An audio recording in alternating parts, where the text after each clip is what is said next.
When they started out in 1981, the Montreal Manic of the NASL looked like a huge hit right from the start. Tries the shot right at Dieterferner. It gets through him. It gets through him. The Manik can tie it up. The team was a shining light in a league that was fading fast.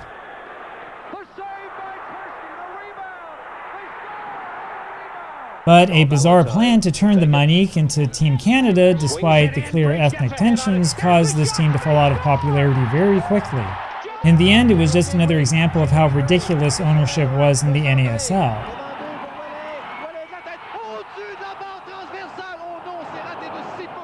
Now, there's no better way for me to spend American Thanksgiving than talking about a Canadian soccer team, eh? Anyway, apologies if you hear any sort of noises or whatever in the background. It's a little bit chilly today, and so the heater's making all sorts of noises and doing that stuff. When 1980 rolled around, the North American Soccer League was in deep trouble. The days of Pelé playing in the league seemed far, far into the distant past. And even the excitement of the NASL's greatest game of all time the year before really couldn't help the league. And so even though there were over 50,000 people at RFK Stadium in Washington, D.C. for the 1980 Soccer Bowl, the game wasn't a sellout. And the fact that the New York Cosmos won yet another championship didn't really help with the widespread feeling that the league favored some teams over other teams.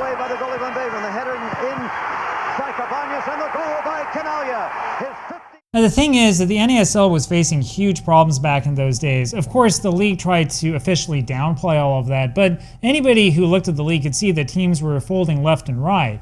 And the worst part of all is that ABC, the American television network, wanted nothing to do with the television contract anymore. So if the NASL officials had their way, their league would have been dominated by images like this one. And after all, this game featured two of the biggest stars in the league at the time. This early June 1980 game featured two big clubs from big cities playing in front of an absolutely huge crowd at RFK Stadium. And there were other big crowds as well, such as this crowd of over 70,000 that watched Fort Lauderdale play against the New York Cosmos in Giant Stadium. Now, to be fair, 70,000 people is nothing to scoff at. But the days of ABC using its expensive graphics and numerous camera angles were short-lived. For example, when ABC broadcast its final Soccer Bowl in 1981, it looked more like an amateur production than a serious United States television broadcast. And by the way, that 1981 Soccer Bowl was the only NASL game that ABC broadcast all season long. They stopped with the regular season games in 1980. It's not like they had a whole bunch to begin with anyway. And that 1981 Soccer Bowl, it wasn't even shown live. They showed that game on tape delay. Now, I know that's what they did with the NBA Finals the same year, but I mean, the NBA was in a different spot than like the NASL was. The thing is that without the television money, the writing was on the wall, and these teams that had been taking in losses so that they could afford the crazy amounts of money they were paying former European stars, they started to fold. On November 25th, 1980, the Houston Hurricane folded. That same day, the Rochester Lancers were deemed to have been voluntarily terminated. Notice, of course, that the Lancers claimed that their team didn't actually fold. It was just that they owed the league and the players a combined total of about $500,000. Even more ominously, the Washington Diplomats folded on the same day, despite drawing fairly good crowds and having success on the field. Not even the presence of Johan Cruyff could save the Diplomats from their fate. So you see, the real problem the NASL had back in those days was the mismanagement of the league and the money from the owners. So, for example, the Washington Diplomats that I just mentioned, right? They were a really good team in 1980. They averaged about 20,000 fans a game, which was sixth in the league as far as attendance went. I mean, this was a good team that had star players. You would imagine that this was like the way the model should work, and they folded. Now, the biggest problem that the NASL had was that these owners were spending money that they didn't have on big names, all in hopes of that promise of the big television contract coming in the end. And when ABC decided to go away, there was no point in keeping the charade going. And of course, the league was also doing a really bad job at attracting new fans in new cities. For example, in November 1977, the NASL announced that it was going back to Philadelphia, a city where the sport had already failed. In what was almost certainly a combination of PR stunt and basic fraud, the ownership group was headlined by the likes of Peter Frampton and Mick Jagger. The Fury splashed the cash by loaning in 35-year-old Irish star Johnny Giles before the season started. Then the Fury quickly filled his roster with numerous star foreign players, most notably Alan Ball, who was only 32 at the time. And Peter Osgood rounded out a team that looked good on paper, at least. So that team, the 1978 Philadelphia Fury, that's a really good example of the philosophy of the NASL. Nobody cared about, putting together a team that would actually play well together. It was all about just going after the names, throwing money at them, and figuring that the fans would somehow automatically come because they recognized somebody's name. Well, the problem, of course, is Philadelphia wasn't exactly filled with fans who were knowledgeable about English soccer. The hopes were high initially, and the Philadelphia newspapers seemed positive. But the Fury were easily defeated by the Washington Diplomats in the team's first game. And most notably, there were only around 18,000 people in Veterans Stadium, which is a problem since the stadium had 60,000 seats. By mid-June, the Fury were in last place and looked like one of the worst teams in the league. Local press coverage of the Fury was overwhelmingly negative. And the attendance dropped, and I mean it dropped. It dropped by so much that with a lot of those games, I'm having a hard time finding attendance figures because sometimes the newspapers conveniently didn't list them. It was a team that nobody wanted to watch. This was a team that was playing a sport that nobody understood and playing with players nobody had ever heard of. And the Philadelphia Fury never really overcame that perception. Now, if you watch the few clips of home Philadelphia matches that exist, you can see why the team was so unpopular. The beautiful game looks really ugly on artificial turf, as it was, but the extremely bouncy turf of Veterans Stadium made things even worse. And, of course, the television cameras simply could not hide the fact that there was nobody at the stadium. Overall, this product was really unappealing.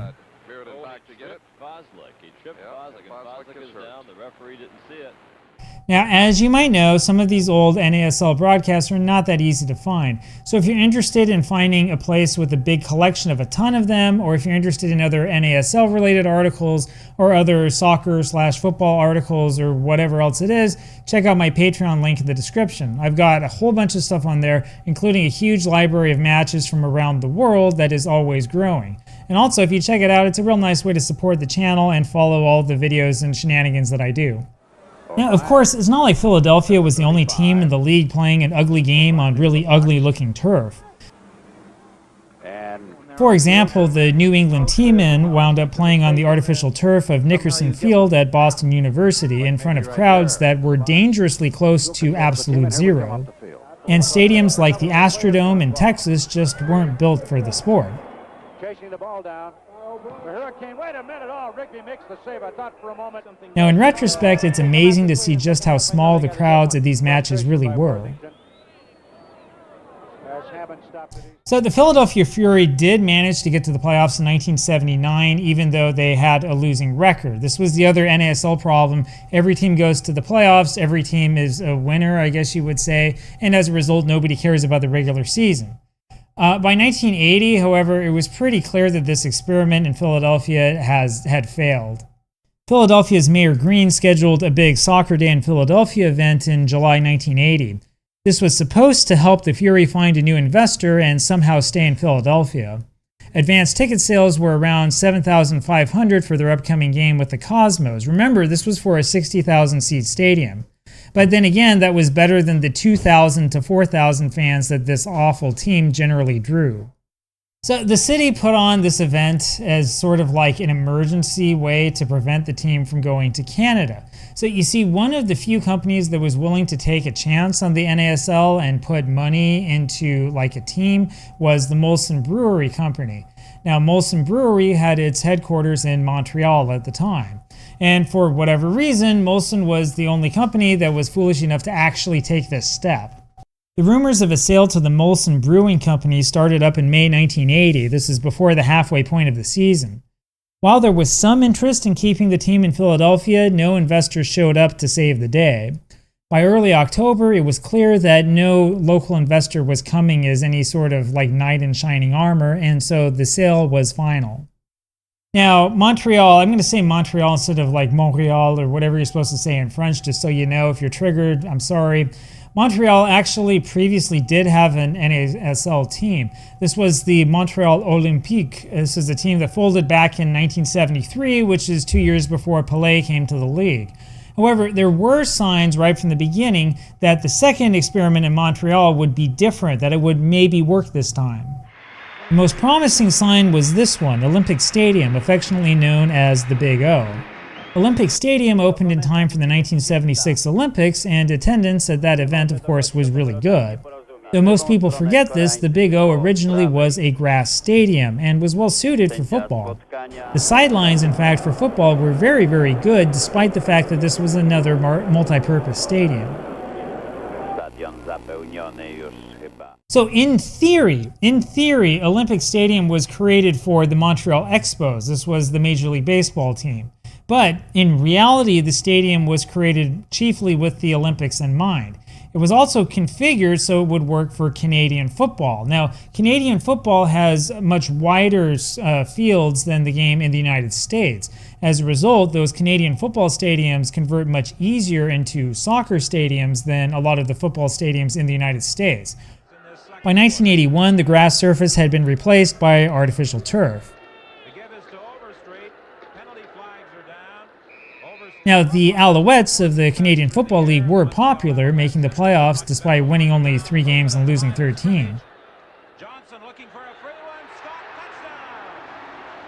The Expos were also really good during this period of time, one of the most successful periods in the history of the baseball team. While most baseball fans remember the Expos of the mid-1990s, this team in the early 1980s was probably better.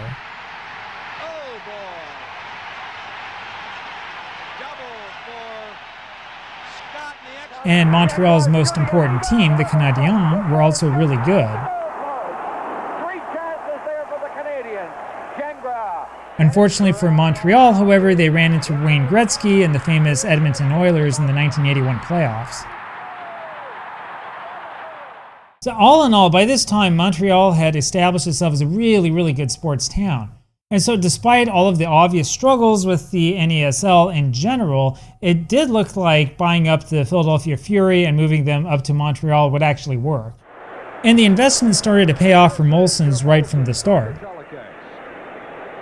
Unlike the Philadelphia fans, local sports fans took to the new NASL team right away.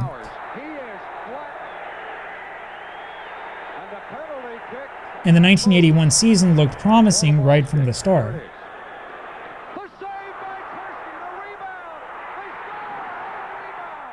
Okay, before we go any further into this, we do need to talk about the name of this Montreal team. They were called the Montreal Manic, though of course they spelled the word Manik the same way you would say the word Manik in English. Now you might think that it's fitting that the Fury turned into the Manic, but that's not how they intended this. So from what I can tell, the name Manik was chosen specifically to appeal to the local French-speaking audience. The word comes from the Rivière Manicougan, which I probably said wrong. This is a river located up in northeastern Quebec. Now to give you an idea of just how odd the name is, this map shows how far removed Montreal is from the base of the river. I mean, it's way out there. So why name a soccer team after a river, especially a river that's like a long way away from Montreal, and especially when you're in a league with teams with names like the Cosmo, the Blizzard, the Roughnecks, the Earthquakes? There's a simple reason for this. It's nationalism. But the story behind this gets into Canadian politics, and this is where stuff gets a little bit complex. As you can see here in the papers, the official line from Molson's was that this name was supposed to represent a great achievement of Quebec, supposed to suggest strength.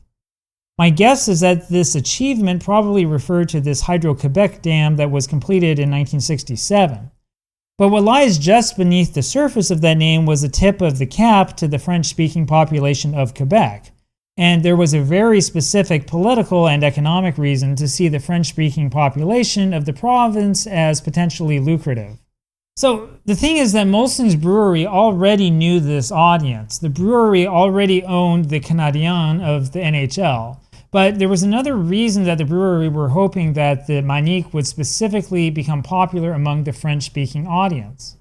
You see, the Manik moved to Montreal not long after the famous Quebec independence referendum of 1980. Now, the mere existence of that referendum proves to you just how important ethnic identity still was in Quebec at the time. In hindsight, the difference in the coverage of the referendum in the English-speaking and French-speaking media is really fascinating. And in particular, the final no result was reported in French with a huge asterisk. Most of the French speakers had actually voted yes. Now, as a little bit of an aside here, you might wonder how I know this. I'm not Canadian, right? I'm from the United States. I actually lived in Canada for 2 years. In fact, I lived in Canada working for the US government as a US diplomat. And it wasn't necessarily part of my job, but I did spend quite a bit of time learning about the history of the Quebec independence movement, trying to understand this. There was an election in 2014 where it looked like the Parti Québécois might win power again. They ended up being defeated, but because of that, I spent quite a bit of time reading about this and learning.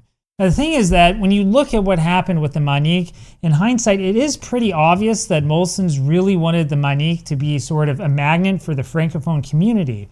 But the great irony is that what Molson's got in the end is the opposite of what it expected. Actually, it seems that Montreal's non-French-speaking population made up the biggest fans of the Manik. A large percentage of the huge crowds that the Manik drew at home came from the so-called allophone population, or in other words, this is the population of Montreal that spoke neither English nor French at home. So for example, in this Sports Illustrated piece from summer 1981, the author points out the rabid Italian fan base that the team had attracted. Among other things, those Italian fans allegedly begged the coach to get a libero for the team, something that all football manager players can really appreciate. Anyway, this is another one of those fascinating parts of that traditional French-English divide in Canada. So the French-speaking population was upset for decades that the immigrants that would come to Canada would just learn English by default. And so that has led Canada to the point where there are special immigration laws for those who would immigrate to Quebec, especially those who are speakers of French. I know a lot about this, again, because of what my job previously was, where we would see a lot of immigrants, particularly from Haiti, that would end up as Canadian permanent residents for one reason or another, usually because they spoke some form of French. So in other words, this stuff that I'm telling you about here, this isn't video game stuff, this isn't theoretical, this isn't something that's obscure or anything like this. This is very real. And so Molson's decided to continue to aim its press and advertising at the French-speaking population, basically ignoring the English speakers and the so-called allophones. Now, at first, it seemed that the ethnic difference didn't really matter. The Manik beat the second version of the Washington Diplomats in a shootout in mid-August to secure a playoff spot. The crowd at the Big O was over 50,000. This was the largest crowd anywhere in the NASL during that regular season. And these clips from the only home Manik playoff game that we have videotape of would make you believe that the team was here to stay. Tries the shot, right at Dieter Ferner. It gets through him! It gets through him! The Manic can tie it up! You see, a successful sports team can really help calm down even the worst of the ethnic tensions. And for fun, you can compare that crowd to the crowd Montreal faced in Los Angeles a few weeks earlier. This was a playoff crowd of less than 8,000 and in the humongous Los Angeles Memorial Coliseum. So while the Manik didn't get quite as far into the 1981 playoffs, the team did establish itself as one of the few bright spots in a league that was clearly troubled. And that came at a time where the NASL desperately needed as many bright spots as it could possibly get. The Manik were a better team in 1982, though the crowds were not quite as strong or as enthusiastic. But the biggest problems were yet to come. Drops it back to the goalkeeper, and a little bit of an argument going on. Thomas Usian. So after the hastily arranged second version of the Washington Diplomats folded after only one season, the NASL was desperate to find another team for the United States Capitol. At some point in time in November 1982, League President Howard Samuels had the bright idea of sticking the U.S. national team in the D.C. area as another franchise. This led to the formation of Team America. This is one of the worst ideas in the entire history of North American sports. Alright, so among all of the problems with the league at the time, the biggest of which was that nobody cared or was going to the games, the NASL also faced a problem with this Team America experiment. You see, the issue is that the members of the U.S. national team already had contracts with teams that presumably were paying them. They didn't want to leave those contracts or to be forced to leave them to sign with a brand new club in Washington, D.C., a city that had just seen two teams fail, and a place where it wasn't guaranteed that they were even going to make the money that they needed to live. I mean, you have to remember that the NASL by 1983 had a really shoddy track record of keeping up with its contractual obligations. Plus, of course, there was the other problem, which is that the majority of Americans at that time didn't even know that the United States had a national team. That's one reason why it's so hard to find any footage at all of the US national team before 1985 or so. This US at Canada qualifying match for the 1982 World Cup is the earliest complete game we have on video of the US national team. And the funny thing is, I don't think that this game was broadcast anywhere in the United States. You'll also notice that this is one of the few FIFA-sanctioned matches on artificial turf. This was played at the old Empire Stadium in Vancouver. Canada's 2-1 victory essentially knocked the United States out of qualifying for the World Cup. And so it's understandable that the United States team wanted the extra practice. So it's an idea that maybe theoretically could have worked earlier in the history of the NASL. I'm thinking like 1976, 1977, when the league was actually popular. But 1983, it's way too late for this kind of experiment. Anyway, what does this have to do with the Montreal Manic? Well, the problem is that Team Canada saw what Team USA was trying to do and decided to make plans to do the exact same thing. Now, the thing that the historians and the websites tend to ignore is that the Vancouver Whitecaps were also in the running for that Team Canada title. The Whitecaps had been in the NASL since 1974 and were one of the better established clubs. And in stark contrast to the Manik, the Whitecaps historically consisted almost entirely of players from Great Britain. And so the battle for the site of Team Canada was not just a fight between the Molson's and Labatt's breweries. In a very real sense, this was actually a fight between Anglophone and Francophone Canada. So in hindsight, when you look at this strategically, you have to ask yourself what in the world Molson's was thinking. I mean, the Francophone population of Quebec had just largely voted together to break off from Canada in this referendum that ended up failing. And now you're going to sell off the foreign players that are on the Montreal Manic team and replace them with Team Canada? I mean, the plan is just insane. It doesn't make any sense. But they went for it anyway, which is really amazing. Montreal won this battle officially in February 1983. Although the Manik were not supposed to officially become Team Canada until 1984, they went into the transfer market immediately. Of course, to get to 1984, the Manik first had to survive 1983, which was anything but certain. And when you think about it, selling off your star players in exchange for unknown homegrown players was a pretty bad business decision. So, like I said, this really makes me wonder what in the world the league was thinking and what in the world Molson's Brewery was thinking. I mean, they sacrificed a good team that had a strong and proven following just to try to make the Canadian national team a little bit more cohesive. I mean, it boggles the mind. Anyway, the impact was clearly visible. You can see the diminished crowds here in tapes of Montreal's 1983 home games. This home game in July was played in front of a stadium that was practically empty, and 1981 seemed like a long time ago. Now, although playoff games like this one against the New York Cosmos still did bring out some fans, the enthusiasm was nothing like it once was. Though Montreal won this game and the series, the future was very bleak.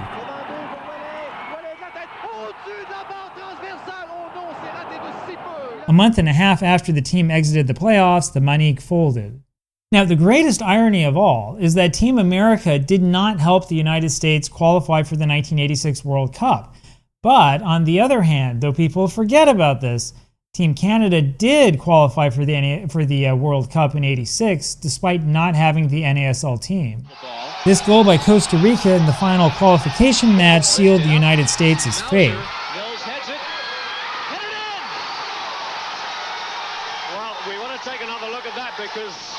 Now, the United States was not blown out of the competition, but it certainly didn't play well enough to truly compete.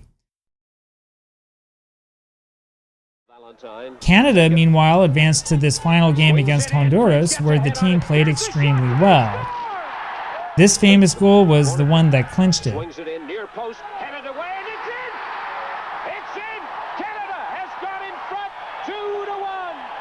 And it turns out that the best way to get a country interested in its national team is to actually win games.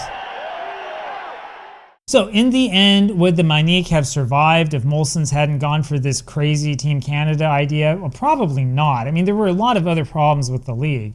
But it is clear to me that the demise of the club was hastened by that really stupid business decision. Molson's announced in November 1983 that it had lost $10 million on the Montreal Manic experiment. That's a sign that the profit potential probably wasn't really there to begin with. But seeing the average attendance drop from 21,000 per game to under 7,000 was a clear sign that selling away the best players probably wasn't the best strategy. Some people blamed the NASL in general for the team's demise, and I suppose that might have been the case.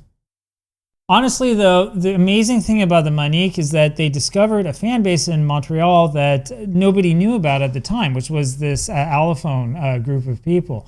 Now, personally, I think that the sport might have survived and could have even thrived in Montreal if there were better ownership from the start.